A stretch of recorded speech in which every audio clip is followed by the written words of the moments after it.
નમસ્કાર દોસ્તો, સ્વાગત છે તમારું અમારી YouTube channel government job update પર। તો દોસ્તો, આજના વિડીયોમાં વાત કરીશું ગુજરાત ગૌણ સેવા પસંદગી મંડળ તરફથી જે ભરતી બહાર પાડવામાં આવેલી છે એના વિશે।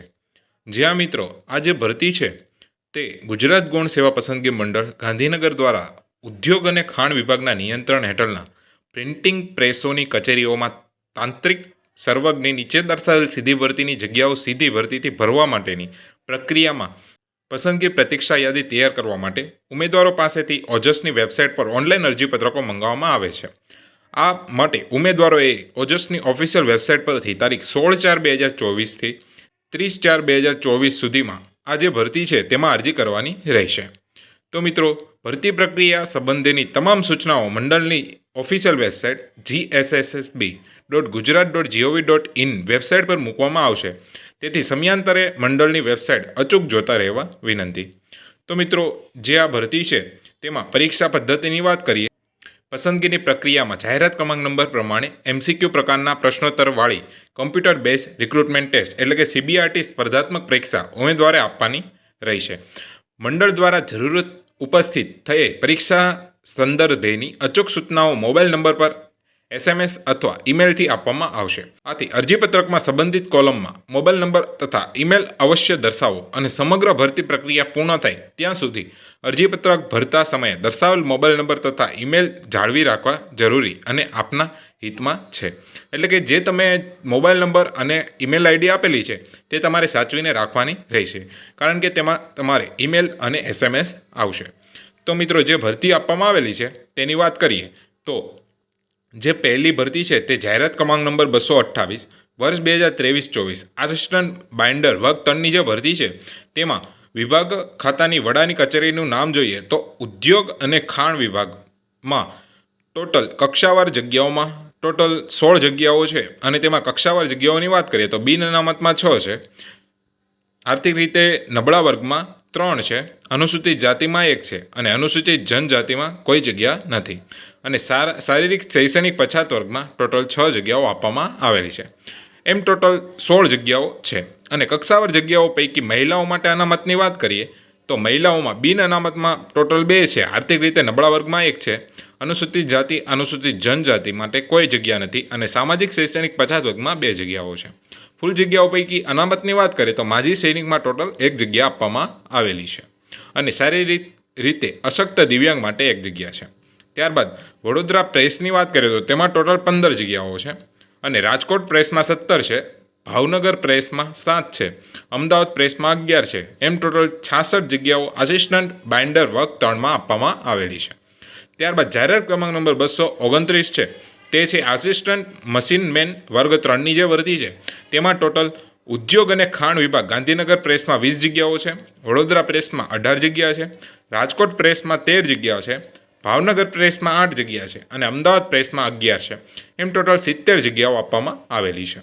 ત્યારબાદ જાહેરાત ક્રમાંક નંબર 230માં કોપી હોલ્ડર વર્ગ 3માં ટોટલ ઉદ્યોગ અને ખાણ વિભાગ ગાંધીનગર પ્રેસમાં 5 છે, વડોદરા પ્રેસમાં 2, રાજકોટ પ્રેસમાં 2, અમદાવાદ પ્રેસમાં 1, એમ ટોટલ 10 જગ્યાઓ આપવામાં આવેલી છે।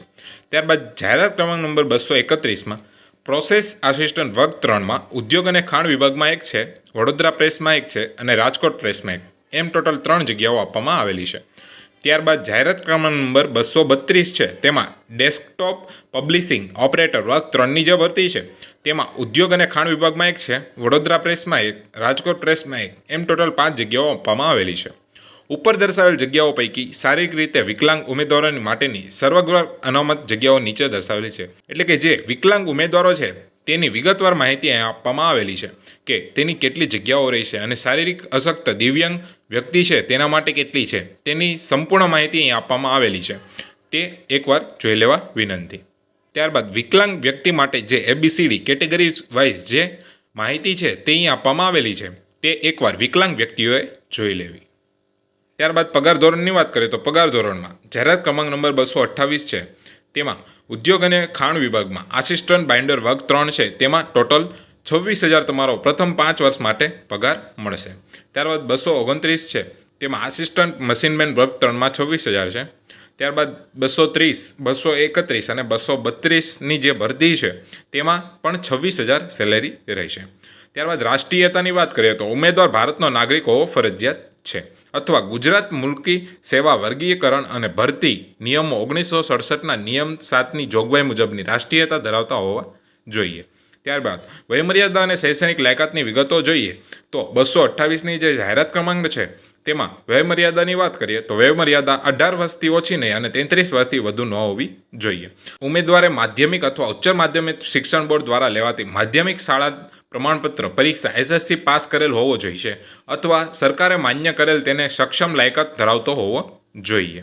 ત્યારબાદ 229 નંબરની જે જાહેરાત છે તેમાં ઉંમરની વાત કરીએ તો 18 વર્ષથી ઓછી નહીં અને 38 વર્ષથી વધુ ન હોવી જોઈએ અને તેમાં પણ ઉમેદવારે માધ્યમિક શાળા પ્રમાણપત્ર SSC પાસ કરેલ હોવી ફરજિયાત છે. ત્યારબાદ 230 નંબરની જે જાહેરાત છે તેમાં પણ ઉંમર 18 વર્ષથી ઓછી નહીં અને 34 વર્ષથી વધુ ન હોવી જોઈએ અને તેમાં પણ ઉમેદવારે માધ્યમિક અથવા ઉચ્ચતર માધ્યમિક શિક્ષણ બોર્ડ દ્વારા લેવાતી ઉચ્ચતર પરીક્ષાનું જે પ્રમાણપત્ર છે તે હોવું ફરજિયાત છે. ત્યારબાદ 231 નંબરની જાહેરાત છે તેમાં પણ 18 વર્ષથી ઓછી નહીં અને 36 વર્ષથી વધુ ઉંમર ન હોવી જોઈએ. તેમાં પણ તમારે સરકારે માન્ય કરેલી સંસ્થામાંથી પ્રિન્ટિંગ ટેકનોલોજીના ડિપ્લોમા ધરાવતો કોર્સ જે છે તે તમારે કરેલો હોવો જોઈએ અને તેનું પ્રમાણપત્ર હોવું ફરજિયાત છે. ત્યારબાદ જે 232 નંબરની જાહેરાત છે તેમાં 18 વર્ષથી ઓછી નહીં અને 33 વર્ષથી વધુ ઉંમર તમારી હોવી જોઈએ નહીં અને ગુજરાત મુલ્કી સેવા વર્ગીકરણ અને ભરતી નિયમો 1967ની જોગવાઈઓ અનુસાર અગાઉથી ગુજરાત સરકારની સેવામાં હોય તેવા ઉમેદવારોની તરફેણમાં ઉપલી વયમર્યાદા હળવી કરી શકાશે. ત્યારબાદ જે અહીં નોંધ આપવામાં આવેલી છે તે તમારે એકવાર જોઈ લેવા વિનંતી. વયમર્યાદામાં છૂટછાટ માટે લઈ અહીં સામાન્ય કેટેગરી, અનામત કેટેગરી અને અનામત કેટેગરી મહિલા ઉમેદવાર અને સામાન્ય કેટેગરી શારીરિક અશક્તતા ધરાવતા પુરુષ ઉમેદવારો માટે અહીં વયમર્યાદાની છૂટછાટ આપવામાં આવેલી છે તે એકવાર જોઈ લેવા વિનંતી. ત્યારબાદ જોઈએ તો ઉમેદવારે ઓનલાઈન અરજીપત્રકમાં વિગતો ભરતા સમયે જાતિ એટલે કે કેટેગરી અંગે જે વિગત દર્શાવેલ હશે તે અરજીપત્રક કન્ફર્મ થયેથી જાતિ કેટેગરીમાં પાછળથી ફેરફાર કરવાની વિનંતી માન્ય રાખવામાં આવશે નહીં. ત્યારબાદ જે આ ભરતી છે તેમાં કોમ્પ્યુટરની જાણકારી હોવી ફરજિયાત છે તે એકવાર જોઈ લેવા વિનંતી. ત્યારબાદ અરજી કઈ રીતના કરવી તેની અહીં સંપૂર્ણ માહિતી સ્ટેપ બાય સ્ટેપ આપવામાં આવેલી છે તે ઉમેદવારે ખાસ જોઈ લેવી. તમારે કઈ રીતના અરજી કરવી, તેમાં કયા કયા પ્રૂફ જોઈશે તેની સંપૂર્ણ માહિતી અહીં આપવામાં આવેલી છે તે એકવાર જોઈ લેવા વિનંતી. તો મિત્રો આ હતી જે ગુજરાત ગૌણ સેવા પસંદગી મંડળ તરફથી જે ભરતીઓ બહાર પાડવામાં આવેલી છે એના વિશેની માહિતી. ઇન્ફોર્મેશન ગમી હોય તો વિડીયોને લાઇક કરો અને ચેનલને સબસ્ક્રાઈબ કરો. ફરી મળીશું એક નવા વિડીયો સાથે. ત્યાં સુધી ગુડ બાય, ટેક કેર, જય હિન્દ.